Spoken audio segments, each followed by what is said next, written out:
तो chapter 5 class 6 का है रूरल एडमिनिस्ट्रेशन। ठीक है, इसमें हमें बताएंगे गाँव के कंडीशन के बारे में। तो इसमें बताया जाएगा कि गाँव में मतलब किस तरीके से एडमिनिस्ट्रेशन होता है रूरल एरियाज़ में, और कैसे वहाँ पर किस तरीके की सरकारें रहती है और कैसे सब चीज़ें होती हैं। ठीक है, तो एडमिनिस्ट्रेशन के बारे में बताया जाएगा। तो इसमें एक केस है जिसमें मोहन के बारे में बताया गया है। तो मोहन जो है इसको मतलब काफ़ी सारे लोग पीटते हैं उसको किसी वजह से। तो एक इसकी स्टोरी पढ़ेंगे। तो Mohan was angry about the, देखो Mohan is a farmer, his family owns a small agriculture field which they have own farming for many years. एक जो मोहन था वो एक फार्मर था, वो काफ़ी सारा, his family owns a small agriculture field, उसकी जो फैमिली थी वो एग्रीकल्चर फील्ड के ऊपर काम करती थी। ठीक है, तो next to his field is Raghu's land which is separated from his by a small boundary called a bund. तो उसकी और एक रघु की, मोहन की थी फैमिली और एक रघु की, दोनों की जो है थी ज़मीन पास में थी। तो एक बीच में दीवार को अलग अलग करने के लिए वो बना देते ना, भाई ये तेरी ज़मीन है मेरी तेरी ज़मीन है, बीच में एक लाइन्स बना देते हैं, वो छोटा सा पाथ था तो बनाया गया, तो उसको क्या कहते हैं, बंड। ठीक है, तो one morning Mohan noticed that Raghu has shifted the bund by a few meet. अब ये देखेंगे कि one morning Mohan notice, Mohan ने देखा एक दिन सुबह कि जो वो बंड था वो एक तरफ को शिफ्ट हो गया। मतलब कि क्या है, जैसे ये बंड था तो ठीक है, यहाँ पे उसकी ज़मीन थी, यहाँ पे उसकी ज़मीन थी। अब ये दोनों की ज़मीनें जो है मोहन की और रघु की डिवाइडेड है। ठीक है, अब जब मोहन ने उस दिन सुबह उठ के देखा तो ये जो बंड था वो किस तरफ शिफ्ट था, इधर की, मतलब इस तरफ शिफ्ट था। मतलब ये कि इसकी ज़मीन का पार्ट इसको क्या लगा, इसकी ज़मीन का पार्ट और भी इसमें से घटा लिया गया है, और जो इसकी ज़मीन का पार्ट था वो रघु ने ये बंड बनाकर क्या कर दिया, अपनी ज़मीन में मिला लिया। तो इसकी वजह से मोहन को बहुत ज़्यादा गुस्सा आया। तो by doing so he had manage so to take over some of the Mohan's land and increase the size of his own field. अब उसने कहा कि भाई जो रघु था उसने क्या करा है कि अपनी लैंड का जो साइज है वो क्या कर लिया, बढ़ा लिया, और मेरी जो लैंड का साइज है वो क्या कर दिया, घटा दिया। तो इस बीच से दोनों के बीच में लड़ाइयाँ होनी शुरू हो जाती है। Raghu's family owned many field and beside his uncle was also the sarpanch of the village. अब जो रघु फैमिली थी उसके फैमिली से में एक मेंबर था जो उसके अंकल थे, वो क्या थे, सरपंच थे। So a heated argument between followed Raghu and Raghu refused to accept that he has moved the bund। और रघु ने क्या कर दिया, मना कर दिया कि भाई मैंने तो तुम्हारी ज़मीन जो है वो नहीं करी और मैंने बंड जो था वो नहीं खिसकाया, ऐसा ही था, इतना ही था। लेकिन जो मोहन है वो चिल्लाने लगता है, बोलने लगता है।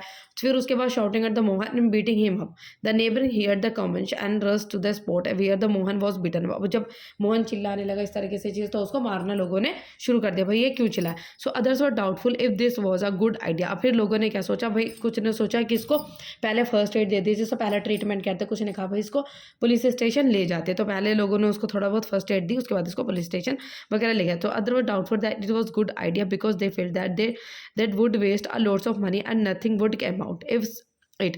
तो some people said the Raghu's family would have already connect to the police station. अब भाई उन्होंने कहा, कुछ ने कहा पुलिस स्टेशन लेकर जाएंगे, तो कुछ ने कहा भाई पुलिस स्टेशन लेकर जाएंगे तो वो क्या है, पुलिस स्टेशन लेकर जाना उसको क्या है, मनी, वेस्ट ऑफ मनी है। क्यों, क्योंकि रघु की फैमिली पहले से ही पुलिस स्टेशन के लोगों को जानती है, और वो वहाँ पे बात करेगी तो वो अपनी बात मनवा लेगी, और फिर मोहन जो है वो बिना मतलब कि पुलिस स्टेशन के चक्कर काटेगा। So after much discussion it have decided that Mohan would go to the police station along with some of the neighbour who had seen the incident. फिर लोगों ने क्या सोचा कि भाई उसको पुलिस स्टेशन जाना चाहिए, और उसके बाद उन नेबर्स को साथ में लेकर जाए जिसने ये सारा इंसिडेंट होते हुए देखा है। So it is not a question of money. We can register the case only in the civil station because our village come in the area of the work। अब उसने, मोहन ने कहा कि भाई ये पैसे की बात नहीं है, लेकिन हम अपना जो केस है वो उसी पुलिस स्टेशन में फाइल कर सकते हैं जहाँ पर वो एरिया, मतलब जहाँ का वो एरिया जहाँ पर इंसिडेंट हुआ है। ठीक है, so all person in that area can report cases and inform the police station about any theft. अब देखें the work at the police station. अब पुलिस स्टेशन उसमें क्या काम जो है होता है, मतलब किस तरीके का काम होता है। So when they reach the police station Mohan went to the person in the charge station house officer and told him about the what has happened. अब ये जब मोहन जब पुलिस स्टेशन गया तो वह किससे मिला, SHO, जिसको क्या कहते हैं, स्टेशन हाउस ऑफिसर से मिला। उसने जितनी भी कंडीशन थी सारी बताई। अब जो SHO था, SHO ने पहले उसे रूडली बोला कि भाई इतनी इतनी सी चीज़ें हैं, तुम यहाँ हॉस्पिटल में मतलब यहाँ पर लेकर आते हो। फिर उसने सारी चीज़ें दिखाई, भाई मेरे को इस तरीके से चोट लग गया। फिर सारे नेबर्स इकट्ठे हो गए, उन्होंने कंप्लेन जो थी, फिर SHO था उसने मना कर दिया कि भाई मैं कंप्लेन नहीं लेगा। लेकिन जब सारे लोग आए, उन्होंने कहा भाई इसके साथ गलत हुआ है, फिर उसने निशानी दिखाई, मुझे मारा गया, तब उसकी कंप्लेन जो थी वो इस तरीके से फाइल की गई। सो द केस भी register and finally the officer agree and he asked Mohan to record the to write down his complaint। उसके बाद उसकी जो कंप्लेन है वो लिखी गई कि भाई तुम बताओ तुम्हारे साथ क्या क्या चीज़ें हुई थी। अब maintenance of the land record, अब देखेंगे कि लैंड रिकॉर्ड जो है उसको मेंटेन कौन करता है। जैसे गांव में जितने लैंड्स वगैरह होते हैं उसके जो सारे रिकॉर्ड्स है कौन मेंटेन करता है। So measuring land and keeping land record is the main work of the patwari. जो लैंड रिकॉर्ड जो है सारे काम जो रिकॉर्ड रखने का किसका काम होता है, पटवारी का। द पटवारी को अलग अलग जगह पर अलग अलग नाम से पुकारा जाता है। कहीं पर उसको लेखपाल बोला जाता है, कहीं एंड इन द अदर कौन गाँव, मतलब ये कहते हैं कानून गो, कहीं मतलब अलग अलग नाम से उसको पुकारा जाता है। कहीं पर कर्मचारी और कहीं पर विलेज ऑफिसर, इन नाम से उसको पुकारा जाता है पटवारी को। पटवारी का जैसे क्वेश्चन आ जाए, पटवारी कौन है, जो लैंड के रिकॉर्ड्स रखता है वो है पटवारी, जो मेजर करता है लैंड को और उसके रिकॉर्ड्स रखता है। So each patwari is responsible for the group of the village. The patwari maintains and update the records of the village. वो मतलब ये सारी चीज़ें वो अपडेट करता रहता है। जैसे किसने किसकी ज़मीन खरीद ली, उसका नाम उसमें चेंज कर, इस तरीके की रिकॉर्ड सारी कौन रखता है, patwari. So patwari usually has ways of the measuring agriculture field.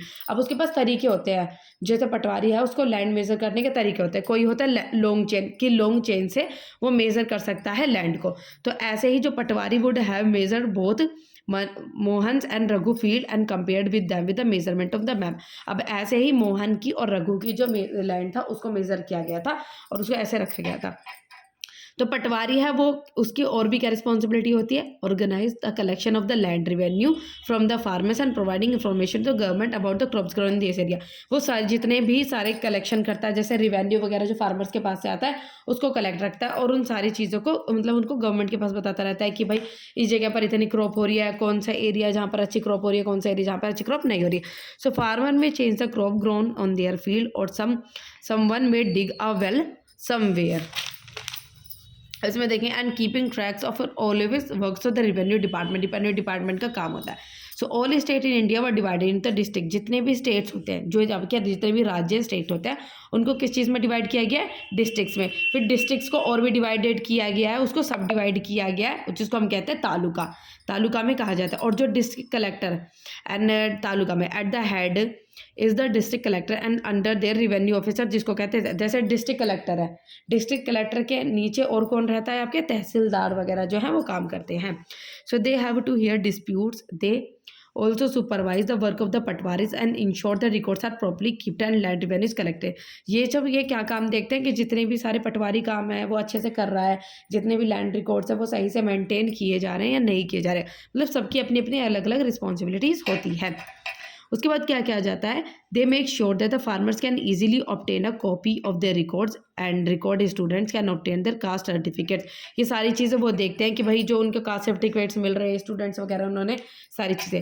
So tehsildar's office is where land disputes are also heard. तो तहसीलदार के ऑफिस वहाँ पर होता है जहाँ पे जितने भी सारे डिस्प्यूट्स वगैरह हैं वो सोल्व किए जाए। अब इसमें एक कहानी बताइए एक डॉटर्स की विश की। डॉटर अपनी मम्मी से मतलब इस तरीके से कहती है, जैसे जैसे पेरेंट्स की ज़मीन होती है वो लड़कों के बीच में डिवाइड की जाती है। तो उसने कहा कि मम्मी मेरे को और मेरी मम्मी को मतलब कुछ मिला नहीं है, तो इसने कहा कि भाई मुझे भी डोरी मतलब कोई दहेज या कोई सोना नहीं चाहिए, मुझे क्या चाहिए, मुझे भी अपना जो पार्ट है वो चाहिए ज़मीन का, जितना मेरा इस हक बनता है। सो अ न्यू लॉ, फिर उसके बाद एक नया लॉ पास किया गया जिसको कहते हैं हिंदू सक्सेशन अमेंडमेंट एक्ट 2005। ये लॉ ये कहता है कि जो लड़कियां होती है, अगर जैसे पेरेंट्स की ज़मीन वगैरह होगी उसमें लड़कों के साथ साथ लड़कियों का भी उतना ही हिस्सा है और लड़कियों को भी, लड़कियों के साथ भी जो है ज़मीन जो है वो बांटी जानी चाहिए। ये जो है ये सारी चीज़ें वो कहता है इसमें, ठीक है। तो आपका बस ये चैप्टर कंप्लीट, इसमें इतना ही, ठीक है।